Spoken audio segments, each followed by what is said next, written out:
ನಾಳೆ ರಾಜ್ಯಾದ್ಯಂತ ಸಾರಿಗೆ ನೌಕರರ ಮುಷ್ಕರವನ್ನ ಹಮ್ಮಿಕೊಳ್ಳಲಾಗಿದೆ. ಮೆಜೆಸ್ಟಿಕ್ನಿಂದ ರಾತ್ರಿ ಬಸ್ ಸೇವೆ ಆರಂಭ ಆಗಿದೆ. ಎಂದಿನಂತೆ ಶುರುವಾಗಿರೋ ರಾತ್ರಿ ಬಸ್ ಸಂಚಾರ ನಾಳೆ ಸಾರಿಗೆ ನೌಕರರ ಮುಷ್ಕರ ಇರುವಂತಹ ಹಿನ್ನೆಲೆಯಲ್ಲಿ ಇವತ್ತು ಮೆಜೆಸ್ಟಿಕ್ನಿಂದ ಹೊರಡಬೇಕಾಗಿದ್ದಂತಹ ಬಸ್ಗಳು ಈಗ ಸೇವೆಯನ್ನ ಆರಂಭ ಮಾಡಿದೆ. ಎಂದಿನಂತೆ ರಾತ್ರಿ ಬಸ್ ಸಂಚಾರ ಶುರು ಆಗಿದೆ. ತಮ್ಮ ತಮ್ಮ ಸ್ಥಳಗಳಿಗೆ ತೆರಳುತ್ತಾ ಇರೋ ಜನರು ನಾಳೆ ಬೆಳಗ್ಗೆ 6 ಗಂಟೆಯಿಂದ ಬಸ್ ಸೇವೆ ಸ್ಥಗಿತ ಆಗಲಿದೆ. ಬೆಳಗ್ಗೆ 6 ಗಂಟೆಗೆ ಡಿಪೋಗಳಿಗೆ ಬಸ್ಗಳು ವಾಪಸ್ ತೆರಳಲಿದೆ. ನಾಳೆ ಬೆಳಗ್ಗೆ 6 ಗಂಟೆಯಿಂದ ಮುಷ್ಕರ ಇರುವಂತಹ ಹಿನ್ನೆಲೆಯಲ್ಲಿ ಯಾವುದೇ ಬಸ್ಗಳು ಓಡಾಡೋದಿಲ್ಲ. ಖಾಸಗಿ ಬಸ್ಗಳನ್ನ ಹೊರತುಪಡಿಸಿದ್ರೆ ಬಿಎಂಟಿಸಿ, ಕೆಎಸ್ಆರ್ಟಿಸಿ ಬಸ್ಗಳು ಸೇವೆಗೆ ಲಭ್ಯ ಇರೋದಿಲ್ಲ. ಜನರು ಈ ಸ್ಟೋರಿಯನ್ನ ಗಮನ ಇಟ್ಟು ನೋಡಬೇಕು. ಯಾಕಂದ್ರೆ ಇವತ್ತು ರಾತ್ರಿ ಏನ್ ಬಸ್ ಸೇವೆ ಇರುತ್ತೆ, ನಾಳೆ ಬೆಳಿಗ್ಗೆ 6 ಗಂಟೆವರೆಗೂ ಇರುತ್ತೆ. ಬಟ್ ಆದರೆ ನಾಳೆ ಬೆಳಗ್ಗೆ 6 ಗಂಟೆಯ ನಂತರ ಯಾವುದೇ ಬಸ್ ಸೇವೆ ಇರೋದಿಲ್ಲ. ನೀವು ಪ್ರೈವೇಟ್ ವೆಹಿಕಲ್ನಲ್ಲಿ ಬರ್ತೀರಾ ಅಥವಾ ಆಟೋಗಳಲ್ಲಿ ಹೋಗ್ತೀರಾ, ಕ್ಯಾಬ್ಗಳನ್ನು ಮಾಡ್ಕೊಳ್ತೀರಾ, ನಿಮ್ಮಿಷ್ಟ. ಆದರೆ ಬಿಎಂಟಿಸಿ, ಕೆಎಸ್ಆರ್ಟಿಸಿ ಬಸ್ಗಳ ಸೇವೆ ನಾಳೆ ಲಭ್ಯ ಇರೋದಿಲ್ಲ. ಹಾಗಾಗಿ ಇವತ್ತು ಜನರು ಯಾರ್ಯಾರು ಊರಿಗೆಲ್ಲ ಹೋಗ್ತಾ ಇದ್ದಾರಲ್ಲ, ರಾತ್ರಿ ಬಸ್ನಲ್ಲಿ ಹೋಗ್ತಾ ಇದ್ದಾರೆ. ಮೆಜೆಸ್ಟಿಕ್ನಿಂದ ರಾತ್ರಿ ಬಸ್ ಸೇವೆ ಈಗ ಆರಂಭ ಆಗಿದೆ. ಯಾರೆಲ್ಲ ಊರಿಗೆಲ್ಲ ಹೋಗಬೇಕು ಹೋಗ್ಬಿಡಿ, ಯಾಕಂದ್ರೆ ನಾಳೆ ಬೆಳಗ್ಗೆಯಿಂದ ಬಸ್ ಸೇವೆ ಇರೋದಿಲ್ಲ. ಬಟ್ ಸರ್ಕಾರ ಕೂಡ ಸಾರಿಗೆ ನೌಕರರ ಮುಷ್ಕರವನ್ನ ತಡಿಬೇಕು ಅನ್ನುವಂಥ ನಿಟ್ಟಿನಲ್ಲಿ ಸಭೆಯನ್ನ ಕೂಡ ನಡೆಸಿತು. ಆದರೆ ಸಭೆ ಈಗ ವಿಫಲ ಆಗಿದೆ. ಮತ್ತೊಂದು ಕಡೆ ಸರ್ಕಾರ ಈಗ ಏನು ಪರ್ಯಾಯ ವ್ಯವಸ್ಥೆಗಳನ್ನ ಮಾಡಿದೆ ಅನ್ನುವಂಥದ್ದು ಕೂಡ ಇಲ್ಲಿ ತುಂಬಾನೇ ಇಂಪಾರ್ಟೆಂಟ್ ಆಗುತ್ತೆ. ಯಾಕಂದ್ರೆ ನಾಳೆ ಬೇರೆಡೆ ಹೋಗಬೇಕಾದಂಥವರು ತೊಂದರೆ ಅನುಭವಿಸುವಂತಹ ಸಾಧ್ಯತೆಗಳು ಹೆಚ್ಚಾಗಿದೆ. ಯಾಕಂದ್ರೆ ಈ ಬಸ್ ಚಾಲಕರು ಈಗ ತಮ್ಮ ತಮ್ಮ ಬಸ್ಗಳನ್ನು ಆದಷ್ಟು ಬೇಗ ಡಿಪೋಗಳಿಗೆ ಬಿಟ್ಕೊಳ್ತಾ ಇದ್ದಾರೆ. ನಾಳೆ ಬೆಳಗ್ಗೆಯಿಂದ ನಾವು ಸೇವೆಗೆ ಲಭ್ಯ ಇರೋದಿಲ್ಲ, ನಾವು ಕೆಲಸಕ್ಕೆ ಬರೋದಿಲ್ಲ ಅಂತ ಹೇಳಿ ಈಗಾಗಲೇ ಸಾರಿಗೆ ನೌಕರರು ನಿರ್ಧಾರವನ್ನ ಮಾಡಿದ್ದಾರೆ. ಒಂದ್ ಕಡೆ ಹೈಕೋರ್ಟ್ ಸೂಚನೆಯನ್ನ ಸಹ ಕೊಟ್ಟಿತ್ತು. ಯಾಕಂದ್ರೆ ದಿಢೀರಂತ ನೀವು ಮುಷ್ಕರ ಮಾಡೋದ್ರಿಂದ ಜನಸಾಮಾನ್ಯರಿಗೆ ತೊಂದರೆ ಆಗುತ್ತೆ. ಹಾಗಾಗಿ ನಿಮ್ಮ ಒಂದು ಮುಷ್ಕರವನ್ನ 1 ದಿನದ ಮಟ್ಟಿಗೆ ಮುಂದಕ್ಕೆ ಹಾಕಿ ಅಂತ ಹೈಕೋರ್ಟ್ ಸೂಚನೆಯನ್ನ ಕೊಟ್ಟಿತ್ತು. ಬಟ್ ಈಗ ಹೈಕೋರ್ಟ್ ಮಾತಿಗೂ ಬೆಲೆ ಇಲ್ಲದಂತಾಗಿದೆ. ಸಾರಿಗೆ ನೌಕರರು ಈಗ ನಿರ್ಧಾರ ಮಾಡಿದ್ದಾರೆ.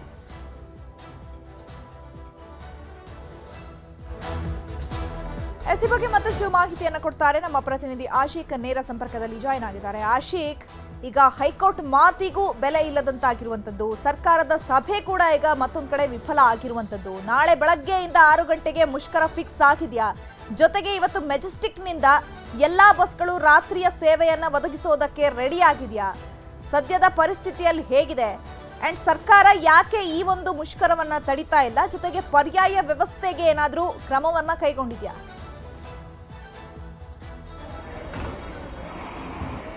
ಚೈತ್ರ, ನಾಳೆ ಬೆಳಿಗ್ಗೆ 6 ಗಂಟೆಯಿಂದ ನಾವು ಸೇವೆಗೆ ಹಾಜರಾಗಲ್ಲ ಅನ್ನುವಂಥದ್ದು ಸಾರಿಗೆ ನೌಕರರ ಸ್ಪಷ್ಟವಾದ ಮಾತು. ಹೀಗಾಗಿ ನಾಳೆ 6 ಗಂಟೆಯಿಂದ ಸಂಪೂರ್ಣವಾಗಿ ಸಾರಿಗೆ ಬಸ್ಗಳು ಬಂದ್ ಆಗುತ್ತೆ ಅನ್ನುವಂಥದ್ದು. ಸದ್ಯಕ್ಕೆ ನಾನು ಮೆಜೆಸ್ಟಿಕ್ ಬಸ್ ನಿಲ್ದಾಣದಲ್ಲಿದ್ದೀನಿ. ಇಲ್ಲಿ ಇವತ್ತು ರಾತ್ರಿ ಎಂದಿನಂತೆ ಸೇವೆ ಏನು ಬಸ್ಗಳು ಓಡಾಟ ನಡೀತಾ ಇರುವಂಥದ್ದು. ಕೆಎಸ್ಆರ್ಟಿಸಿ ಇರ್ಬೋದು, ಕೆಎಸ್ಆರ್ಟಿಸಿ ಪಕ್ಕದಲ್ಲಿರುವಂಥ ಬಿಎಂಟಿಸಿ ಎಲ್ಲ ಕಡೆಗಳಲ್ಲೂ ಕೂಡ ಎಂದಿನಂತೆ ಬಸ್ಗಳು ತಮ್ಮ ತಮ್ಮ ಸ್ಕೆಡ್ಯೂಲ್ಡ್ ಜಾಗಕ್ಕೆ ಹೊರಡ್ತಾ ಇರುವಂಥದ್ದು. ಪ್ರಯಾಣಿಕರು ಕೂಡ ಬಂದು ಈಗಾಗಲೇ ಸಾಕಷ್ಟು ನೂರಾರು ಬಸ್ಸುಗಳು ಇಲ್ಲಿಂದ ಪ್ರಯಾಣವನ್ನು ಬೆಳೆಸಿರುವಂಥದ್ದು. ಇನ್ನೂ ಕೂಡ ಕೆಲವು ಬಸ್ಸುಗಳು ಈಗ ಹುಬ್ಳಿ ಕಡೆಗಿರ್ಬೋದು, ಶಿವಮೊಗ್ಗ ಇರ್ಬೋದು, ಚಿತ್ರದುರ್ಗ ಅಥವಾ ಕೋಲಾರ ಕಡೆಗೆ ಎಲ್ಲ ಭಾಗಗಳು ಕೂಡ ಪ್ರಯಾಣವನ್ನು ಬೆಳೆಸೋದಕ್ಕೆ ಪ್ರಯಾಣಿಕರಿಗಾಗಿ ಕಾದು ನಿಂತಿರುವಂಥದ್ದು. ಎಂದಿನಂತೆ ಇವತ್ತು ರಾತ್ರಿ ಯಾವುದೇ ರೀತಿಯಾಗಿರುವಂಥ ಅಡೆತಡೆ ಇಲ್ಲ, ತೊಂದರೆ ಇಲ್ಲ. ಬಸ್ ಸೇವೆ ಇರುತ್ತೆ, ಬಸ್ಗಳು ಕೂಡ ಇರ್ತಾರೆ, ಜೊತೆಗೆ ಸಿಬ್ಬಂದಿಗಳು ಕೂಡ ಇರ್ತಾರೆ. ಆದರೆ ನಾಳೆ ಬೆಳಿಗ್ಗೆ 6 ಗಂಟೆಯಿಂದ ಯಾವುದೇ ಬಸ್ಗಳು ಬೆಂಗಳೂರು ಮೆಜೆಸ್ಟಿಕ್ ಬಸ್ ನಿಲ್ದಾಣಕ್ಕೆ ಬರೋದಿಲ್ಲ ಮತ್ತು ಇಲ್ಲಿಂದ ಯಾವುದೇ ರೀತಿಯಾಗಿ ಬೇರೆ ಬೇರೆ ಜಿಲ್ಲೆಗಳಿಗೂ ಕೂಡ ಬಸ್ ಸಂಪರ್ಕ ಇರೋದಿಲ್ಲ ಅನ್ನುವಂಥದ್ದು ಸಾರಿಗೆ ಮುಖಂಡರ ಮಾತು. ಸರ್ಕಾರ ಇದಕ್ಕೆ ಈಗಾಗಲೇ ಇದನ್ನು ತಡೆಯುವಂಥ ಪ್ರಯತ್ನವನ್ನ ಮಾಡಿದೆ. ಆದರೆ ಆ ಸರ್ಕಾರದ ಪ್ರಯತ್ನ ಏನು ಸಫಲತೆ ಕಂಡಿಲ್ಲ, ಸಂಪೂರ್ಣವಾಗಿ ವಿಫಲವಾಗಿರುವಂಥದ್ದು. ಖುದ್ದು ಸಿಎಂ ಸಿದ್ದರಾಮಯ್ಯನವರೇ ಈ ಒಂದು ಸಭೆಯನ್ನ, ಸಾರಿಗೆ ಮುಖಂಡರ ಸಭೆಯನ್ನ ಕರೆದು ಈ ಒಂದು ಮುಷ್ಕರವನ್ನ ಕೈ ಬಿಡಬೇಕು ಅಂತ ಕೇಳ್ಕೊಂಡಿರುವಂಥದ್ದು. ಹೀಗಾಗಿ ಅವರ ಬೇಡಿಕೆಗಳನ್ನ ಅವರು ಈ ಸರ್ಕಾರ ಏನು ಭರವಸೆ ಕೊಟ್ಟಿತ್ತು, ಆದರೆ ಭರವಸೆಯನ್ನ ಈಡೇರಿಸಲ್ಲ ಅನ್ನುವಂಥ ಮಾತನ್ನ ಇದೀಗ ಸಾರಿಗೆ ಮುಖಂಡರು ಹೇಳ್ತಾ ಇರುವಂತ. ಹೀಗಾಗಿ ನಾವು ನಮ್ಮ ಮುಷ್ಕರದ ನಿರ್ಧಾರ ಏನಿದೆ ಅದೇ ರೀತಿಯಲ್ಲಿ ಮುಷ್ಕರವನ್ನು ಮಾಡೋದಕ್ಕೆ ಮುಂದಾಗ್ತೀವಿ ಅನ್ನುವಂಥ ಒಂದು ಸ್ಪಷ್ಟವಾಗಿರುವಂಥ ಕಟಿಬದ್ಧವಾಗಿರುವಂಥ ನಿರ್ಧಾರದಲ್ಲಿ ನಿಂತಿರುವಂಥದ್ದು. ಅದು ಇದರ ನಡುವೆ ಹೈಕೋರ್ಟ್ ನೀಡಿರುವಂಥ ಒಂದು ಸೂಚನೆ ಏನಿದೆ, ಆ ಸೂಚನೆಗೂ ಕೂಡ ನಾಳೆ ನಾವು ಖುದ್ದು ನ್ಯಾಯಾಲಯಕ್ಕೆ ನಮ್ಮ ವಕೀಲರ ಜೊತೆಗೆ ಭೇಟಿಯಾಗಿ ಅಲ್ಲಿ ನಾವು ನ್ಯಾಯಾಲಯಕ್ಕೂ ಕೂಡ ನಾವು ಮನವರಿಕೆಯನ್ನು ಮಾಡ್ತೀವಿ. ನ್ಯಾಯಾಲಯಕ್ಕೆ ಈಗ ಪೆಟಿಷನರ್ ವಾದವನ್ನು ಮಾತ್ರ ಕೇಳಿರುವಂಥದ್ದು, ರೆಸ್ಪಾಂಡೆಂಟ್ ಆಗಿರುವಂಥ ನಮ್ಮ ವಾದವನ್ನು ಇನ್ನೂ ಕೂಡ ನ್ಯಾಯಾಲಯ ಕೇಳಿಲ್ಲ. ಹೀಗಾಗಿ ಕಾನೂನು ಹೈಕೋರ್ಟ್ನಲ್ಲಿ ನಡೀತಾ ಇರುವಂಥ ವಾದ ಏನಿದೆ ಅದು ಅದರ ಪಾಡಿಗೆ ನಡೆಯುತ್ತೆ. ಅದಕ್ಕೆ ನಾವು ಕಾನೂನಾತ್ಮಕವಾಗಿ ಯಾವ ರೀತಿಯಾಗಿ ಕ್ರಮಗಳನ್ನು ತೆಗೆದುಕೊಳ್ಬೇಕು ಆ ರೀತಿಯಾಗಿ ನಾವು ಕ್ರಮಗಳನ್ನು ತೆಗೆದುಕೊಳ್ತೀವಿ. ಆದರೆ ನಮ್ಮ ಮುಷ್ಕರ ಏನಿದೆ ಅದರಲ್ಲಿ ಯಾವುದೇ ರೀತಿಯಾಗಿರುವಂಥ ಬದಲಾವಣೆ ಇರೋದಿಲ್ಲ. ಬೆಳಿಗ್ಗೆ 6 ಗಂಟೆಯಿಂದ ನಾವು ಮುಷ್ಕರವನ್ನು ಮಾಡ್ತೀವಿ ಅನ್ನುವಂಥ ಒಂದು ನಿರ್ಧಾರವನ್ನು ತೆಗೆದುಕೊಂಡಿರುವಂಥ ಚೈತ್ರ. ಈಗ ಬೆಂಗಳೂರಿನಲ್ಲಿ ಯಾವುದೇ ರೀತಿಯಾಗಿರುವ ಸದ್ಯಕ್ಕೆ ಸಮಸ್ಯೆ ಇಲ್ಲ. ಆದರೆ ಬೆಳಿಗ್ಗೆಯಿಂದ 6 ಗಂಟೆಯಿಂದ ಸಾಕಷ್ಟು ಸಮಸ್ಯೆಗಳು ಉಲ್ಬಣ ಆಗುವಂಥ ಸಾಧ್ಯತೆ ಇದೆ. ಯಾಕೆಂದರೆ ಸರ್ಕಾರಿ ಬಸ್ಗಳನ್ನು ನೆಚ್ಚಿಕೊಂಡೆ ಸಾಕಷ್ಟು ಪ್ರಯಾಣಿಕರು ಮಧ್ಯ ಮತ್ತು ಕೆಳವರ್ಗ ಮತ್ತು ಬಡವರು, ಕೂಲಿ ಕಾರ್ಮಿಕರು ಎಲ್ಲರೂ ಕೂಡ ಸಾಕಷ್ಟು ಕಡೆಗೆ ಪ್ರಯಾಣಕ್ಕೆ ಪ್ಲಾನ್ ಮಾಡಿಕೊಂಡಿರ್ತಾರೆ. ಹಾಗಾಗಿ ಬೆಳಿಗ್ಗೆ ಮೆಜೆಸ್ಟಿಕ್ ಬಸ್ ನಿಲ್ದಾಣದಲ್ಲಿ ಸಾಕಷ್ಟು ಗೊಂದಲ ಮತ್ತು ಸಮಸ್ಯೆಗಳು ಉಲ್ಬಣ ಆಗುವಂಥ ಸಾಧ್ಯತೆಗಳು ಕೂಡ ಇದೆ. ಇನ್ನು ಬೆಂಗಳೂರಿನ ಹೊರತಾಗಿ ಹಾಸನ ಡಿಪೋದಲ್ಲಿ ಸಾಕಷ್ಟು ಸಮಸ್ಯೆ ಇವತ್ತು ಸಂಜೆಯಿಂದನೇ ಕೂಡ ಆಗಿರುವಂಥದ್ದು. ಮುಖ್ಯವಾಗಿ ಹಾಸನದಿಂದ ಬೇರೆ ಬೇರೆ ದೂರದ ಊರುಗಳಿಗೆ ಏನು ಟ್ರಿಪ್ ಇರುವಂಥ ಬಸ್ಸುಗಳೇನಿದೆ ಆ ಬಸ್ಸುಗಳು ಹೋಗಿ ತಲುಪುವುದೇ 7-8 ಗಂಟೆ ಆಗುತ್ತೆ. ಹೀಗಾಗಿ ಕೆಲವು ಬಸ್ಸುಗಳು ಇನ್ನೂ ಕೂಡ ಡಿಪೋದಲ್ಲಿ ಇರುವಂಥದ್ದು ಅಲ್ಲೊಂದಿಷ್ಟು ಸಮಸ್ಯೆಗಳು ಆಗ್ತಾ ಇರೋದು ಬಿಟ್ಟರೆ ನಾಳೆ ಯಾವ ರೀತಿಯಾಗಿರುವಂಥ ವಾತಾವರಣ ಇರುತ್ತೆ ಅನ್ನುವಂಥದ್ದನ್ನು ಕಾದು ನೋಡಬೇಕು. ಆದರೆ ಒಂದಂತೂ ಸ್ಪಷ್ಟ, ಸಾರಿಗೆ ಬಸ್ಸುಗಳು ರಸ್ತೆಗೆ ಇಳಿದಿಲ್ಲ ಅಂತಂದರೆ ಸಾರ್ವಜನಿಕರು ಅಕ್ಷರಶಃವಾಗಿ ಅವರಿಗೆ ಬಹಳ ದೊಡ್ಡ ಪ್ರಮಾಣದಲ್ಲಿ ಸಮಸ್ಯೆ ಆಗುತ್ತೆ ಅನ್ನುವಂಥದ್ದು ಮಾತ್ರ ತಪ್ಪಲ್ಲ Chaitra. Okay, thank you Ashiq ತಮ್ಮೆಲ್ಲ ಡೀಟೇಲ್ಸ್ಗೆ. ಹಾಸನದಲ್ಲಿ ಇವತ್ತೇ ತಟ್ಟಿದ ಸಾರಿಗೆ ಮುಷ್ಕರದ ಬಿಸಿ, ಪ್ರಯಾಣಿಕರನ್ನ ಇಳಿಸಿ ಡಿಪೋಗಳಿಗೆ ಬಸ್ಗಳು ವಾಪಸ್ ತೆರಳಿದೆ. ಸಂಜೆ ಮೇಲೆ ಕೆಲಸ ತ್ಯಜಿಸಿ ಡಿಪೋಗೆ ಚಾಲಕರು ತೆರಳಿದ್ದಾರೆ. ಪ್ರಯಾಣಿಕರನ್ನ ಇಳಿಸ್ಬಿಟ್ಟಿದ್ದಾರೆ. ಅರ್ಧದಲ್ಲೇ ಬಸ್ಗಳನ್ನೆಲ್ಲ ಡಿಪೋಗಳಿಗೆ ತಗೊಂಡು ಹೋಗಿದ್ದಾರೆ. ಸಂಜೆ ಮೇಲೆ ಕೆಲಸವನ್ನ ತ್ಯಜಿಸಿ ಡಿಪೋಗೆ ತೆರಳಿದ್ದಾರೆ ಚಾಲಕರು, ನಿರ್ವಾಹಕರು. ಇದರಿಂದ ಹಾಸನ ಪ್ರಯಾಣಿಕರು ಪರದಾಡುವಂತಹ ಸ್ಥಿತಿ ನಿರ್ಮಾಣ ಆಗಿದೆ. ಬಸ್ಗಳಿಲ್ಲದೆ ಬಣಗುಡ್ತಾ ಇದೆ ಹಾಸನ ಬಸ್ ನಿಲ್ದಾಣ. ಸಾರಿಗೆ ಬಸ್ಗಳಿಲ್ಲದೆ ಪ್ರಯಾಣಿಕರು ಪರದಾಟ ಮಾಡ್ತಾ ಇದ್ದಾರೆ. ಹೇಳಿರೋದು ನಾಳೆ ಬೆಳಗ್ಗೆ 6 ಗಂಟೆಯಿಂದ ಮುಷ್ಕರವನ್ನ ಕೈಗೊಳ್ತೀವಿ ಅಂತ ಹೇಳಿ. ಆದರೆ ಇವರು ಹಿಂದಿನ ದಿನಾನೇ ಈ ರೀತಿಯಾಗಿ ಪ್ರಯಾಣಿಕರನ್ನ ಇಳಿಸಿ ಎಲ್ಲ ಬಸ್ಗಳನ್ನ ಡಿಪೋಗಳಿಗೆ ತಗೊಂಡು ಹೋಗ್ಬಿಟ್ರೆ ಪಾಪ ಪ್ರಯಾಣಿಕರು ಹೇಗೆ ಪ್ರಯಾಣ ಮಾಡಬೇಕು, ಹೆಂಗ್ ಹೋಗ್ಬೇಕು, ಅವರು ತಲುಪಬೇಕಾದಂತಹ ಸ್ಥಳಗಳನ್ನ ಯಾವ ರೀತಿಯಾಗಿ ತಲುಪಬೇಕಾಗತ್ತೆ? ಕೆಎಸ್ಆರ್ಟಿಸಿ ಸ್ಟ್ರೈಕ್ ಅಂತ ಹೇಳ್ಕೊಂಡು ಬಸ್ಗಳು ಸ್ಟಾಪ್ ಆಗಿದೆ. ಈಗ ಆಲ್ರೆಡಿ ಸ್ಟ್ರೈಕ್ ಮಾಡ್ತೀವಿ ಅಂತ ಹೇಳಿದ್ರೆ ಟೈಮ್ ಏನು, 5ನೇ ತಾರೀಕು 6 ಗಂಟೆ ನಂತರ ನಾವು ಬಸ್ ಓಡಿಸಲ್ಲ ಅಂತ ಹೇಳ್ತಕ್ಕಂಥದ್ದು ಅವ್ರದ್ದು. ಆದ್ರೆ ಇವತ್ತು ಸಂಜೆ 3 ಗಂಟೆಯಿಂದನೇ ಬಸ್ಗಳನ್ನ ಓಡ್ತಾ ಇಲ್ಲ ಕೆಲವು ಕಡೆ ರೂಟಲ್ಲಿ. ಇವತ್ತು 4 ಗಂಟೆಯಿಂದ ತಿಪ್ಪೂರು ಬಸ್ ಸ್ಟ್ಯಾಂಡ್ ಅಲ್ಲಿ ಇರ್ತಕ್ಕಂಥ ಜನಗಳು 13ನೇ ಪ್ಲಾಟ್ಫಾರ್ಮ್ ಅಲ್ಲಿ 4 ಗಂಟೆಯಿಂದ ಕಾಯ್ತಾ ಇದ್ದಾರೆ. ಒಂದು ಬಸ್ಗಳಿಲ್ಲ. ಈಗ ಕೇಳಕ್ ಹೋದ್ರೆ ಇನ್ನು 1/4 ಗಂಟೆ ಅರ್ಧ ಗಂಟೆ ಅಂತ ಹೇಳ್ಕೊಂಡು ಬಸ್ಗಳನ್ನ ಕಳಿಸ್ಕೊಡ್ತೀವಿ ಅಂತ ಹೇಳಿದ್ರೆ ಕಳಿಸಿಲ್ಲ. ವ್ಯವಸ್ಥೆ ಮಾಡ್ಕೋಬೇಕಾಯ್ತು. ಈ ತರ ಸಮಸ್ಯೆ ಆಗುತ್ತೆ ಅಂದಾಗ ಬಂದಿರ್ತಕ್ಕಂಥ ಜನಗಳನ್ನ ರಿಟರ್ನ್ ಕಳ್ಸಕ್ಕೆ ಏನ್ ಮಾಡ್ಕೋಬೇಕು, ಆ ವ್ಯವಸ್ಥೆನ ಡಿಪೋದಲ್ಲಿ ಇರ್ತಕ್ಕಂಥ ಮ್ಯಾನೇಜರ್ ಆಗ್ಬೋದು, ಇರ್ತಕ್ಕಂಥ ಟಿಸಿಗಳಾಗ್ಬೋದು ವ್ಯವಸ್ಥೆ ಮಾಡ್ಕೋಬೇಕಾಯ್ತು. ಅದನ್ನ ಮಾಡ್ಕೊಂಡಿಲ್ಲ. ಅವ್ರದ್ದೇನು ಸಮಯ ತಳ್ತಾವ್ರಷ್ಟೇ. ನಿಲ್ರಪ್ಪ ಬರ್ತದೆ. ನಾವ್ ಎಲ್ಲಿವರೆಗೆ ನಿಲ್ಲಕ್ಕಾಯ್ತದೆ ಇಲ್ಲಿ? ಹೌದು, 100% ಮೂಕ್ ಸರ್ಕಾರ ಇದು. ಸರ್ಕಾರದಲ್ಲಿ ಏನೂ ಇಲ್ಲ ಬಿಡಿ, ಸತ್ವ ಇಲ್ಲದ ಸರ್ಕಾರ ಇದು. 22 ದಿನ ಮುಂಚೆ ಅವರು ಸ್ಟ್ರೈಕ್ ಮಾಡ್ತೀವಿ ಅಂತ ಹೇಳಿದ್ಮೇಲೆ ಅದನ್ನ ಅವರು ಏನೇನ್ ಮಾಡ್ಬೇಕು ಅಂತ ಮೀಟಿಂಗ್ ಮಾಡ್ಕೊಂಡು ಅವ್ರಿಗೆ ಏನ್ ಕೊಡ್ಬೇಕು ಕೊಡಬಾರ್ದು ಅನ್ನೋದ್ರ ಬಗ್ಗೆ ಯೋಚನೆ ಮಾಡ್ಬೇಕಾಗಿತ್ತು. ನಾನ್ ಕೇಳಿದ್ರೆ 1 ಅವರಿಂದ ಬರ್ತಾ ಇಲ್ಲ ಬಸ್ ಅಂತ ಹೇಳಿದ್ರು. ಆಗ ಹೋಗಿ ಡಿಪೋದಲ್ಲ ಇವ್ರನ್ನೆಲ್ಲ ಕೇಳಿ ಡಿಸಿಗೆಲ್ಲ ಫೋನ್. ನಾಳೆಯಿಂದ ರಾಜ್ಯಾದ್ಯಂತ ಸಾರಿಗೆ ನೌಕರರ ಮುಷ್ಕರವನ್ನ ಹಮ್ಮಿಕೊಳ್ಳಲಾಗಿದೆ. ಬೀದರ್ ಜಿಲ್ಲೆಯಾದ್ಯಂತ ನೌಕರರ ಹೋರಾಟ ಈಗ ಫಿಕ್ಸ್ ಆಗಿದೆ. ರಾತ್ರಿಯಿಂದಲೇ ಹೋರಾಟಕ್ಕಿಳಿದ ಸಾರಿಗೆ ನೌಕರರು. ಪ್ರಯಾಣಿಕರ ಬಗ್ಗೆ ಯಾರು ಕೂಡ ತಲೆ ಕೆಡಿಸ್ಕೊಳ್ತಾ ಇಲ್ಲ. ಆದರೆ ನಾವು ಸಾರಿಗೆ ನೌಕರರು, ಹಾಗಾಗಿ ಹೋರಾಟವನ್ನ ಮಾಡಲೇಬೇಕು ಅನ್ನುವಂಥ ನಿಟ್ಟಿನಲ್ಲಿ ಈಗ ಸಾರಿಗೆ ನೌಕರರು ಕೂಡ ಹೋರಾಟವನ್ನ ಫಿಕ್ಸ್ ಮಾಡ್ಕೊಂಡಿದ್ದಾರೆ. ರಾತ್ರಿಯಿಂದಲೇ ಹೋರಾಟಕ್ಕಿಳಿದು ಬಿಟ್ಟಿದ್ದಾರೆ ಸಾರಿಗೆ ನೌಕರರು. ವಿವಿಧ ಬೇಡಿಕೆಗಳನ್ನು ಈಡೇರಿಸುವಂತೆ ಆಗ್ರಹಿಸಿದ್ದಾರೆ. ಬಸ್ ರಸ್ತೆಗೆ ಇಳಿಯಲ್ಲ, ನಾಳೆ ಕರ್ತವ್ಯಕ್ಕೆ ಹಾಜರಾಗಲ್ಲ, ವೇತನ ಪರಿಷ್ಕರಣೆ ಆಗಲೇಬೇಕು ಅಂತ ಘೋಷಣೆ ಮಾಡಿದ್ದಾರೆ. ನೌಕರರು ಎದೆಗುಂದದೆ ಮುಷ್ಕರಕ್ಕೆ ಬೆಂಬಲ ಕೊಡಿ. ಹೈಕೋರ್ಟ್ ಆದೇಶದಿಂದ ಭಯಪಡುವಂತಹ ಅಗತ್ಯವಿಲ್ಲ. ಈಶಾನ್ಯ ವಲಯ ಅಧ್ಯಕ್ಷ ಸೂರ್ಯಕಾಂತ್ ಒತ್ತಾಯ ಮಾಡಿದ್ದಾರೆ. ಕಲ್ಯಾಣ ಕರ್ನಾಟಕ ರಸ್ತೆ ಸಾರಿಗೆ ನೌಕರರ ಸಂಘ ಈಶಾನ್ಯ ವಲಯ ಅಧ್ಯಕ್ಷ ಸೂರ್ಯಕಾಂತ್ ಟೈಗರ್ ಒತ್ತಾಯವನ್ನ ಮಾಡ್ತಿದ್ದಾರೆ. ಇವತ್ತು ರಾತ್ರಿಯಿಂದಲೇ ಮುಷ್ಕರವನ್ನ ಆರಂಭ ಮಾಡಿಬಿಟ್ಟಿದ್ದಾರೆ. ಅಲ್ಲಿ ನಿಂತು ಘೋಷಣೆಯನ್ನ ಕೂಗ್ತಾ ಇದ್ದಾರೆ. ನಮ್ಮ ಬೇಡಿಕೆಗಳು ಏನೇನ್ ಇದೆ ಅದೆಲ್ಲವನ್ನ ಈಡೇರಿಸಬೇಕು ಅನ್ನುವಂಥ ನಿಟ್ಟಿನಲ್ಲಿ ಈಗ ಆಲ್ರೆಡಿ ಘೋಷಣೆಗಳು ಮೊಳಗ್ತಾ ಇದೆ. ಹೋರಾಟಕ್ಕೆ ಆಗಸ್ಟ್ 5ರಿಂದ ಅನಿಶ್ಚಿತವಾದ ಮುಷ್ಕರ ಆಗೋದು ಸಿದ್ಧ. ಅದರಲ್ಲಿ ಯಾವುದೇ ರೀತಿಯ ಸಂದೇಶ ಇಲ್ಲ. ನಮ್ಮ ನೌಕರರು ಯಾವುದೇ ರೀತಿಯಿಂದ ನಾಳೆಯಿಂದ ಕರ್ತವ್ಯಕ್ಕೆ ಹಾಜರಾಗಲ್ಲ. ಅವರು ಮನೆಯಲ್ಲೇ ಉಳ್ಕೊಂಡು ಯಾವುದೇ ಒಂದು ಬಸ್ ಕೂಡ ರೋಡಿಗೆ ಇಳಿಯೋದಿಲ್ಲ. ಮುಷ್ಕರವನ್ನು ನಾವು ಸಂಪೂರ್ಣವಾಗಿ ಯಶಸ್ವಿ ಮಾಡ್ತೀವಿ ಸರ್. ಅದಕ್ಕೋಸ್ಕರ ನಮ್ಮ ಜಂಟಿ ಕ್ರಿಯಾ ಸಮಿತಿ ವತಿಯಿಂದ ಇಡೀ ರಾಜ್ಯಾದ್ಯಂತ ಎಲ್ಲ ಕಾರ್ಮಿಕರು ಈ ಮುಷ್ಕರಕ್ಕೆ ಬೆಂಬಲ ಕೊಡ್ತಿದ್ದಾರೆ. ಸಂಪೂರ್ಣವಾಗಿ ನಾಳೆಯಿಂದ ಯಾವುದೂ ಕೂಡ ಬಸ್ ಕೂಡ ರೋಡಿಗೆ ಇಳಿಯೋದಿಲ್ಲ. ನಾಳೆಯಿಂದ ಸಾರಿಗೆ ನೌಕರರ ಮುಷ್ಕರ ಹಿನ್ನೆಲೆ ಬೆಳಗ್ಗೆ 6ರಿಂದ ಸಾರಿಗೆ ನೌಕರರ ಮುಷ್ಕರ ಆರಂಭ ಆಗುತ್ತೆ. ಕೆಲಸಕ್ಕೆ ಹಾಜರಾಗದೆ ಮುಷ್ಕರಕ್ಕೆ ನೌಕರರು ಬೆಂಬಲವನ್ನ ವ್ಯಕ್ತಪಡಿಸುತ್ತಾರೆ. ನಾಳೆಯಿಂದ ಸಾರಿಗೆ ನೌಕರರ ಮುಷ್ಕರ ಇರುವಂತಹ ಹಿನ್ನೆಲೆಯಲ್ಲಿ ಬೆಳಗ್ಗೆ 6 ಗಂಟೆಯಿಂದ ಸಾರಿಗೆ ನೌಕರರ ಮುಷ್ಕರ ಆರಂಭ ಆಗುತ್ತೆ. ಇವತ್ತು ರಾತ್ರಿಯಿಂದಲೇ ಆಲ್ರೆಡಿ ಆರಂಭ ಆಗೋಗಿದೆ. ಒಂದಷ್ಟು ಭಾಗಗಳಲ್ಲಿ ಈಗ ಪ್ರಯಾಣಿಕರನ್ನ ಕೆಳಗಿಳಿಸುವಂತಹ ಕೆಲಸಗಳು ಅಥವಾ ತಮ್ಮ ಬಸ್ಗಳನ್ನ ಡಿಪೋಗೆ ಹೋಗಿ ನಿಲ್ಲಿಸುವಂತಹ ಕೆಲಸಗಳು ಆಗ್ತಾ ಇದೆ. ಇದರಿಂದಾಗಿ ಸಾರ್ವಜನಿಕರು ಪರದಾಡುವ ಪರಿಸ್ಥಿತಿ ಇದೆ. ಕೆಲಸಕ್ಕೆ ಹಾಜರಾಗದೆ ಮುಷ್ಕರಕ್ಕೆ ನೌಕರರು ಬೆಂಬಲವನ್ನ ವ್ಯಕ್ತಪಡಿಸಬೇಕು ಅಂತ ಘೋಷಣೆ ಕೂಗ್ತಾ ಇದ್ದಾರೆ. ಗದಗ ಜಿಲ್ಲೆಯಲ್ಲಿದ್ದಾರೆ 2319 ಸಾರಿಗೆ ನೌಕರರು. ಗದಗ ಜಿಲ್ಲೆ ಬಸ್ ನಿಲ್ದಾಣ ಡಿಪೋ ಸುತ್ತ ನಿಷೇಧಾಜ್ಞೆ ಜಾರಿ ಮಾಡಲಾಗಿದೆ. ಮುಷ್ಕರ ಹಿನ್ನೆಲೆ ಖಾಸಗಿ ವಾಹನಗಳನ್ನ ವ್ಯವಸ್ಥೆ ಕೂಡ ಮಾಡಲಾಗಿದೆ. Maxi cab, cruiser, TT, school bus ವ್ಯವಸ್ಥೆಯನ್ನ ಮಾಡಲಾಗಿದೆ. 276 ಖಾಸಗಿ ವಾಹನಗಳ ವ್ಯವಸ್ಥೆ ಮಾಡಿ ಜಿಲ್ಲಾಡಳಿತ ತುರ್ತು ಸೇವೆಗಾಗಿ ಹೆಲ್ಪ್ ಲೈನ್ ವ್ಯವಸ್ಥೆಯನ್ನ ಮಾಡಲಾಗಿದೆ. ಯಾಕಂದ್ರೆ ಸಾಕಷ್ಟು ಜನರಿಗೆ ನಾಳೆ ಮುಷ್ಕರ ನಡೆಯುತ್ತೆ ಅನ್ನುವಂತಹ ವಿಚಾರನೇ ಗೊತ್ತಿಲ್ಲ. ಏಕಾಏಕಿ ಈ ರೀತಿಯಾಗಿ ಮುಷ್ಕರವನ್ನ ಕೈಗೊಂಡು ಬಿಟ್ರೆ ಸಾರ್ವಜನಿಕರಿಗೆ ಎಲ್ಲಿ ತೊಂದರೆ ಆಗುತ್ತೆ ಅಂತ ಹೇಳಿ ಈಗ ಜಿಲ್ಲಾಡಳಿತ ಕೂಡ ಈ maxi cab, cruiser, TT, school bus ವ್ಯವಸ್ಥೆಯನ್ನ ಮಾಡಿದೆ.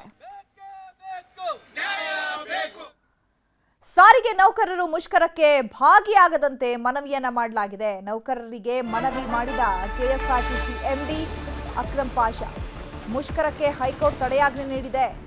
ನ್ಯಾಯಾಲಯದ ಆದೇಶವನ್ನ ಎಲ್ಲರೂ ಗೌರವಿಸಬೇಕು, ಜೊತೆಗೆ ಪಾಲನೆ ಮಾಡಬೇಕು. ಹಾಗಾಗಿ ಸಾರಿಗೆ ನೌಕರರು ಈ ಒಂದು ಮುಷ್ಕರದಲ್ಲಿ ಭಾಗಿ ಆಗಬಾರದು ಅಂತ ಹೇಳಿ ಕೆಎಸ್ಆರ್ಟಿಸಿ ಎಂಡಿ ಅಕ್ರಮ್ ಪಾಷಾ ಮನವಿಯನ್ನ ಮಾಡಿಕೊಂಡಿದ್ದಾರೆ.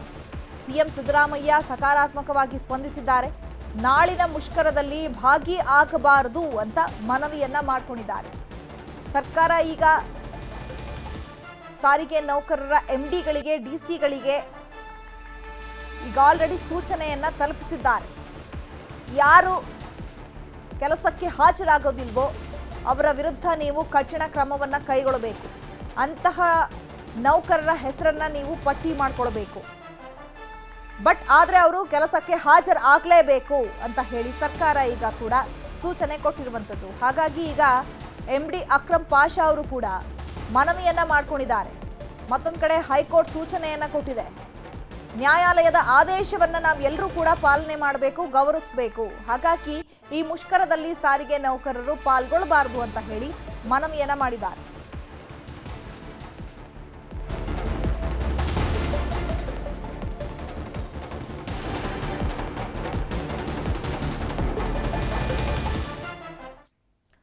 ಅಷ್ಟಕ್ಕೂ ಸಾರಿಗೆ ನೌಕರರ ಒತ್ತಾಯವೇನು? ಸರ್ಕಾರ ಏನ್ ಮಾಡ್ತಿದೆ? ಹೈಕೋರ್ಟ್ನಲ್ಲಿ ಏನಾಯ್ತು? ಜನರಿಗೆ ನಾಳೆ ಪರ್ಯಾಯ ವ್ಯವಸ್ಥೆ ಏನಿದೆ ಅನ್ನೋದರ ಕಂಪ್ಲೀಟ್ ವರದಿಯನ್ನ ತೋರಿಸ್ತೀವಿ ನೋಡಿ.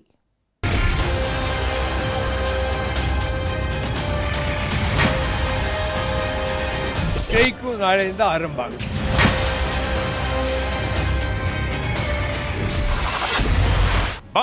ಬಂದ್ ಸಾರಿಗೆ ಬಸ್ ಸಂಚಾರ ಬಂದ್. ರೋಡಿಗಿಳಿಯಲ್ಲ ಸರಕಾರಿ ಬಸ್ಸುಗಳು ಜೋಪಾನ. ಬಿಎಂಟಿಸಿ ಬಸ್ಸುಗಳನ್ನ ನಂಬ್ಕೊಂಡಿದ್ರೆ ಬಿಎಂಟಿಸಿ ಬಸ್ಗಳು ರಸ್ತೆಗಿಳಿಯಲ್ಲ. ಊರಿಗೆ ಹೋಗ್ತೀವಿ ಅಂತ ಕೆಎಸ್ಆರ್ಟಿಸಿ ಬಸ್ಗಳನ್ನ ನಂಬಿಕೊಂಡಿದ್ರೆ ಕೆಎಸ್ಆರ್ಟಿಸಿ ಬಸ್ಗಳು ಓಡಾಡಲ್ಲ. ವರಮಹಾಲಕ್ಷ್ಮಿ ಹಬ್ಬದ ಸಂಭ್ರಮಕ್ಕೆ ಊರಿಗೆ ಹೋಗೋ ಆಸೆ ಇಟ್ಕೊಂಡಿದ್ರೆ ಸದ್ಯಕ್ಕೆ ಬಿಟ್ಬಿಡಿ. ಯಾಕಂದ್ರೆ ಬೆಳಗ್ಗೆಯಿಂದ ರಾಜ್ಯದಲ್ಲಿ ಎಲ್ಲಾ ಸರ್ಕಾರಿ ಬಸ್ಗಳು ಓಡಾಡಲ್ಲ. ವಿವಿಧ ಬೇಡಿಕೆಗಳಿಗೆ ಆಗ್ರಹಿಸಿ ಸಾರಿಗೆ ಬಸ್ನ ಎಲ್ಲಾ ನೌಕರರು ಮುಷ್ಕರ ಮಾಡುತ್ತಿದ್ದು ಯಾವುದೇ ಸರ್ಕಾರಿ ಬಸ್ಗಳು ರಸ್ತೆಗಿಳಿಯಲ್ಲ. ಮಧ್ಯರಾತ್ರಿಯಿಂದಲೇ ಬಹುತೇಕ ಸಾರಿಗೆ ವ್ಯವಸ್ಥೆ ಸ್ತಬ್ಧವಾಗಲಿದ್ದು ಬೆಳಗ್ಗೆ 6 ಗಂಟೆಗಿಂತ ಯಾವುದೇ ಬಸ್ಗಳು ಓಡಾಡಲ್ಲ. 14 ತಿಂಗಳ ಅರಿಯರ್ಸ್ ಮಾತ್ರ ಕೊಡ್ತೀವಿ ಅಂದ್ರು. ನಾವು 38 ತಿಂಗಳು ಫುಲ್ ಇನ್ಸಿಸ್ಟ್ ಮಾಡಿದ್ವಿ. ಸ್ಟ್ರೈಕು ನಾಳೆಯಿಂದ ಆರಂಭ ಆಗುತ್ತೆ. ಎಲ್ಲ ಮನೆಯಲ್ಲಿರಪ್ಪ ಅಂತ ಹೇಳಿದ್ವಿ. ಕೆಲಸಗಾರ ಯಾರು ಮನೆ ಬಿಟ್ಟು ಹೊರಗಡೆ ಬರಬೇಡಿ, ಆದ್ರೆ ಮುಷ್ಕರ ಆಗುತ್ತೆ. ಸಿಎಂಗೆ ಬೇಡಿಕೆ ಪಟ್ಟಿ ಕೊಟ್ಟ ಸಾರಿಗೆ ನೌಕರರು. ಸಿಎಂ ಚೌಕಾಸಿಗೂ ಒಪ್ಪದೆ ಬಸ್ ಬಂದ್ಗೆ ನಿರ್ಧಾರ. 38 ತಿಂಗಳ ವೇತನ ಹಿಂಬಾಕಿ ನೀಡಬೇಕು. ಸಾರಿಗೆ ನೌಕರರ ಮೇಲಿರುವ ದೂರುಗಳನ್ನ ವಾಪಸ್ ಪಡೆಯಬೇಕು. ಇಲ್ಲದಿದ್ದರೆ ಮುಷ್ಕರ ನಡೆಸೋದಾಗಿ ಹೇಳಿದ್ರಿಂದ ಸಿಎಂ ಸಭೆ ಕರೆದಿದ್ರು. ಸಿದ್ದರಾಮಯ್ಯನವರು ಸಾರಿಗೆ ಅಧಿಕಾರಿಗಳು, ಸಾರಿಗೆ ಸಂಘಟನೆಗಳ ಮುಖಂಡರು 1 ಗಂಟೆಗೂ ಹೆಚ್ಚು ಕಾಲ ಸಭೆಯನ್ನೂ ಮಾಡಿದ್ರು. ಸಭೆಯಲ್ಲಿ ಸಾಕಷ್ಟು ಚೌಕಾಸಿನೂ ನಡೆಯಿತು. ನಿಯಮದ ಪ್ರಕಾರ 2027ಕ್ಕೆ ವೇತನ ಪರಿಷ್ಕರಣೆ ಮಾಡ್ತೀವಿ ಅಂತ ಸರ್ಕಾರ. ಆದರೆ ಈ ವರ್ಷವೇ ವೇತನ ಪರಿಷ್ಕರಣೆ ಆಗ್ಬೇಕು ಅಂತ ಸಾರಿಗೆ ನೌಕರರು ಹಠ ಹಿಡಿದ್ರು. ಇನ್ನು 25% ವೇತನ ಪರಿಷ್ಕರಣೆ ಮಾಡೋಕ್ಕಾಗಲ್ಲ ಅಂತ ಸರ್ಕಾರ ಹೇಳಿದ್ರೆ 25% ವೇತನ ಹೆಚ್ಚಳ ಆಗ್ಲೇಬೇಕು ಅನ್ನೋದು ಸಾರಿಗೆ ನೌಕರರ ಪಟ್ಟು. ಮುಷ್ಕರ ನಡೆಸಿದ್ರೆ ಜನರಿಗೆ ತೊಂದರೆ ಆಗತ್ತೆ ಅಂತ ಸಿಎಂ ಹೇಳಿದ್ರೆ ಹಿಂಬಾಕಿ ವೇತನ ಸಿಗದೆ ಸಾರಿಗೆ ನೌಕರರು ತೊಂದರೆಯಲ್ಲಿದ್ದಾರೆ ಅಂತ ಪ್ರತಿವಾದ ಮಾಡಿದ್ರು. ಸದ್ಯಕ್ಕೆ 14 ತಿಂಗಳ ಹಿಂಬಾಕಿ ವೇತನಕ್ಕಾಗಿ 718 ಕೋಟಿ ರಿಲೀಸ್ ಮಾಡ್ತೀವಿ ಅಂತ ಸಿಎಂ ಭರವಸೆ ಕೊಟ್ರೆ 38 ತಿಂಗಳ ಹಿಂಬಾಕಿಯನ್ನು ಕೊಡಿ, ಇಲ್ಲದಿದ್ದರೆ ಮುಷ್ಕರ ಮಾಡ್ತೀವಿ ಅಂತ ಸವಾಲ್ ಹಾಕಿದ್ರು.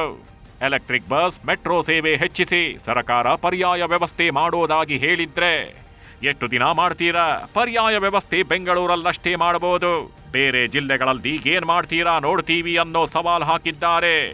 ಸಾರಿಗೆ ನಿಗಮಗಳ ನೌಕರನ್ನ ಈ ರೀತಿ ಮಾಡೋದು ಸರಿಯಲ್ಲ. ಒಂದು, ನಮ್ಮ ಹಿರಿಯ ಸಂಗಾತಿಯವರು ಅನಂತಸುಬ್ರ ಅವರು ಹೇಳಿದಂಗೆ 500 ಕೋಟಿ ಮಹಿಳೆಯರಿಗೆ ಟಿಕೆಟ್ ಕೊಟ್ಟಿದ್ದೀವಿ, ಇನ್ನು 400 ಕೋಟಿ ಪುರುಷರಿಗೆ ಕೊಟ್ಟಿದ್ದೀವಿ, ಶ್ರಮಭಾರವನ್ನು ಡಬ್ಬಲ್ ಹಾಕಿದ್ದೀವಿ. ಸೊ ಅದರಿಂದ ಇವೆಲ್ಲವನ್ನೂ ಕೂಡ ಮಾನ್ಯ ಮುಖ್ಯಮಂತ್ರಿಗಳು ಪರಿಗಣಿಸಬೇಕು. ಕೂಡಲೇ ನಮ್ಮ ಬೇಡಿಕೆಯನ್ನು ಸಂಪೂರ್ಣವಾಗಿ ಇತ್ಯರ್ಥ ಮಾಡಬೇಕು. ಹೈಕೋರ್ಟ್ ನಿರ್ದೇಶನಕ್ಕೂ ಬಗ್ಗದ ಸಾರಿಗೆ ನೌಕರರು ಸಾರಿಗೆ ಮುಷ್ಕರಕ್ಕೆ ನಿರ್ಧರಿಸಿದ್ದಾರೆ. ತಡೆ ನೀಡಬೇಕು ಅಂತ ಹೈಕೋರ್ಟ್ಗೆ ಅರ್ಜಿ ಹಾಕಲಾಗಿತ್ತು. ಅರ್ಜಿ ವಿಚಾರಣೆ ನಡೆಸಿದ ನ್ಯಾಯಮೂರ್ತಿ ಕೆಎಸ್ ಮುದಗಲ್, ಎಂಜಿಎಸ್ ಕಮಲ್ ಅವರ ಪೀಠ 1 ದಿನದ ಮಟ್ಟಿಗೆ ಮುಷ್ಕರ ಮುಂದೂಡಲು ಸೂಚನೆ ಕೊಟ್ಟಿದೆ. ಆದ್ರೆ ಹೈಕೋರ್ಟ್ ಅರ್ಜಿಯಲ್ಲಿ ನಮ್ಮನ್ನ ಪಾರ್ಟಿ ಮಾಡಿಲ್ಲ, ಹಾಗಾಗಿ ಮುಷ್ಕರ ಮಾಡ್ತೀವಿ ಅಂತ ಅನಂತ ಸುಬ್ಬಾರಾವ್ ಘೋಷಿಸಿದ್ರು. ಅಡ್ವೈಸ್ ತಗೊಂಡು ನಾವು ಅಪಿಯರೆನ್ಸ್ ಹಾಕಬೇಕು ಅಂದರೆ ಅಪಿಯರೆನ್ಸ್ ಹಾಕ್ತೀವಿ. ಕೋರ್ಟಲ್ಲಿ ಕೂಡ ನಾವು ಮನವರಿಕೆ ಮಾಡುವಂತ ನ್ಯಾಯಾಲಯದಲ್ಲಿ ನಾವು ಕೂಡ ಹೋಗಿ ರೆಪ್ರೆಸೆಂಟ್ ಮಾಡ್ತೀವಿ ನಮ್ಮ ಕೇಸ್ ಏನಿದೆ ಅಂತ. ನಮಗೆ ಬೇರೆ ಚಾಯ್ಸ್ ಇಲ್ಲ. ಅವ್ರನ್ನ 6 ಗಂಟೆಗೆ ಸ್ಟ್ರೈಕ್ ಮಾಡಿ ಅಂತ ಹೇಳಿದ್ವಿ. ಹಲವಾರು ಕಡೆ ದೂರದ ಡಿವಿಷನ್ಗಳಲ್ಲಿ ರಾತ್ರಿಯಿಂದಲೇ ಶುರುವಾಗಿದೆ. ಅದನ್ನು ಸ್ಟ್ರೈಕ್ ಮುಂದುವರಿತು. ಬೆಳಗ್ಗೆ 6 ಗಂಟೆಗಿಂತ ಯಾವುದೇ ಸರ್ಕಾರಿ ಬಸ್ಗಳು ರಸ್ತೆಗಿಳಿಯಲ್ಲ. ಬಿಎಂಟಿಸಿ ಬಸ್ಸುಗಳು, ಕೆಎಸ್ಆರ್ಟಿಸಿ, ವಾಯುವ್ಯ ಕರ್ನಾಟಕ ರಸ್ತೆ ಸಾರಿಗೆ ಸಂಸ್ಥೆ, ಕಲ್ಯಾಣ ಕರ್ನಾಟಕ ರಸ್ತೆ ಸಾರಿಗೆ ಸಂಸ್ಥೆ ಬಸ್ಸುಗಳು ಓಡಾಡಲ್ಲ. ಆದ್ರೆ ಪರ್ಯಾಯ ವ್ಯವಸ್ಥೆಗಳು ಇರುತ್ತವೆ. ಖಾಸಗಿ ಬಸ್ಗಳ ಸಂಚಾರ ಆಗಿರುತ್ತೆ. ನಮ್ಮ ಮೆಟ್ರೋ ಸಂಚಾರನೂ ಇರುತ್ತೆ. ಆಟೋಗಳು, ಕ್ಯಾಬ್ಗಳು ಓಡಾಡುತ್ತವೆ. ಓಲಾ, ಊಬರ್, ಟ್ಯಾಕ್ಸಿಗಳು ಇರುತ್ತೆ. ರೈಲು ಸಂಚಾರಗಳು ಯಥಾಸ್ಥಿತಿಗಿರುತ್ತೆ. ಸ್ವಂತ ಬೈಕು, ಕಾರುಗಳಿದ್ದರೆ ಅದರಲ್ಲೇ ಓಡಾಡಿ. ಬಸ್ಗಳಿಲ್ಲ ಅಂದ್ರೆ ನಾವು ಕೆಲಸ ಕಾರ್ಯಕ್ಕೆ ಹೋಗೋರು, ಅಕಸ್ಮಾತ್ ಯಾರನ ಎಮರ್ಜೆನ್ಸಿ ಯಾರೋ ಹೋಗಿರ್ತಾರೆ, ಅವ್ರು ನೋಡಕ್ ಹೋಗ್ಬೇಕು, ಬಹಳ ತೊಂದರೆ ಆಗ್ತದೆ. ಹೋಗ್ಲೇಬೇಕು, ಕಂಪ್ನಿಗೆಲ್ಲ ಹೋಗ್ದಲೇ ಆಗಲ್ಲ, ಹೋಗ್ಲೇಬೇಕು, ಬಸ್ ಬೇಕೇ ಬೇಕು. ಆಟೋದಲ್ಲಿ ಹೋಗಕ್ ಆಗಲ್ಲ. ಹಳ್ಳಿಯಿಂದ ಬರೋದ್ ನಾವು, ಕಲ್ಲೂರಿಂದ. ಆಟೋದಲ್ಲಂತೂ ಹೋಗಕ್ ಆಗಲ್ಲ, 2 ಬಸ್ ಇರೋದು ಅಲ್ಲಿ ಹಳ್ಳಿಗೆ. ಕೆಲ್ಸಕ್ಕೆ ಹೋಗ್ಲೇಬೇಕು ಸರ್. ಎಲ್ರು ಅವ್ರಿಗೆ ಪ್ರಾಬ್ಲಮ್ ಆಗುತ್ತೆ ಸರ್. ಅವ್ರದ್ದು ಏನ್ ಬೇಡಿಕೆ ಇದೆ ಅಟ್ಲೀಸ್ಟ್ ಕೂಲಂಕುಷವಾಗಿ ಯೋಚನೆ ಮಾಡಿ ಅವ್ರಿಗೊಂದು ಪರಿಹಾರ ಕೊಡೋದು ಕರ್ನಾಟಕ ಸರ್ಕಾರಕ್ಕೆ ಮೋಸ್ಟ್ ಇಂಪಾರ್ಟೆಂಟ್ ಆಗುತ್ತೆ. ಕೆಎಸ್ಆರ್ಟಿಸಿ ಸ್ಟ್ರೈಕ್ ಅಂತ ಹೇಳ್ಕೊಂಡು ಬಸ್ಗಳು ಸ್ಟಾಪ್ ಆಗಿದೆ. ಈಗ ಆಲ್ರೆಡಿ ಸ್ಟ್ರೈಕ್ ಮಾಡ್ತೀವಿ ಅಂತ ಹೇಳಿಲ್ಲ. ಟೈಮ್ ಏನು? 5ನೇ ತಾರೀಕು 6 ಗಂಟೆ ನಂತರ ನಾವು ಬಸ್ ಓಡಿಸಲ್ಲ ಅಂತ ಹೇಳಿರ್ತಕ್ಕಂಥದ್ದು ಅವ್ರದ್ದು. ಆದ್ರೆ ಇವತ್ತು ಸಂಜೆ 3 ಗಂಟೆಯಿಂದನೇ ಬಸ್ಗಳನ್ನ ಓಡ್ತಾ ಇಲ್ಲ ಕೆಲವು ಕಡೆ ರೂಟಲ್ಲಿ. ಯಾರು ಕೇಳಬೇಕು? ನಾವು ಓಟ್ ಹಾಕ್ತೀವಿ, ನಾವು ಎಕಡೆ ನೋಡ್ಕೋಬೇಕು. ನಾವು ಈ ಸರ್ಕಾರದಲ್ಲಿ ಅಷ್ಟೇ, ನಾವು ಎಕಡೆ ನೋಡ್ಕೊಂಡ ಹೊರತು ನಮ್ಗೆ ಇನ್ನೂ ಬುದ್ಧಿ ಬರಲ್ಲ. ನಾವು ಸುಮ್ಮನೆ ಆ ಪಾರ್ಟಿ ಈ ಪಾರ್ಟಿ ಅಂತ ಓಟ್ ಹಾಕ್ತಿವಿ. ಅವ್ರು ಎಲ್ಲಾ ಪಾರ್ಟಿಯವರು ಯಾವ್ದಾದ್ರು ಕುತ್ಕೊಂಡು ಒಳ್ಳೆ ಹೋಟೆಲ್ ಊಟ ಮಾಡ್ತಿರ್ತಾರೆ, ಅಚ್ಚಕಟ್ಟೆ ಚೆನ್ನಾಗಿ ಹೆಗ್ಲ ಮೇಲೆ ಕೈ ಹಾಕೊಂಡು. ನಾವಿಲ್ಲಿ ಆ ಪಾರ್ಟಿ ಈ ಪಾರ್ಟಿ ಅಂತ ಹೊಡೆದಾಡ್ತಾ ಇರ್ತೀವಿ. ಇಷ್ಟೇ ಸಮಾಜದಲ್ಲಿ. ಬೆಳಗ್ಗೆ 6 ಗಂಟೆಗಿಂತ ಬರೀ ಸರ್ಕಾರಿ ಬಸ್ಗಳ ಸೇವೆ ಸಿಗಲ್ಲ. ಎಲ್ಲಾ ಸರ್ಕಾರಿ ಬಸ್ಗಳ ಡ್ರೈವರ್ಗಳು, ಕಂಡಕ್ಟರ್ಗಳು ಕೆಲಸಕ್ಕೆ ರಜೆ ಹಾಕಲು ತೀರ್ಮಾನಿಸಿದ್ದಾರೆ. ಸರ್ಕಾರ ಎಸ್ಮಾ ಜಾರಿ ಮಾಡಿದ್ರು ಕ್ಯಾರೆ ಅಂದಿಲ್ಲ. ರಜೆ ಹಾಕಿದ್ರೆ ಶಿಸ್ತು ಕ್ರಮದ ಎಚ್ಚರಿಕೆ ಕೊಟ್ರು ಕ್ಯಾರೆ ಅಂದಿಲ್ಲ. ಬಸ್ಗಳ ಬಂದ್ ಎಷ್ಟು ದಿನ ನಡೆಯುತ್ತೋ ಗೊತ್ತಿಲ್ಲ. ಸೊ ಸರ್ಕಾರಿ ಬಸ್ಗಳು ಬರುತ್ತವೆ, ಆಧಾರ್ ಕಾರ್ಡ್ ತೋರಿಸಿ ಫ್ರೀ ಬಸ್ಗಳಲ್ಲಿ ಓಡಾಡಬಹುದು ಅನ್ನೋ ಆಸೆಯನ್ನ ಸದ್ಯಕ್ಕೆ ಬಿಟ್ಟುಬಿಡಿ. Bureau report, news 18.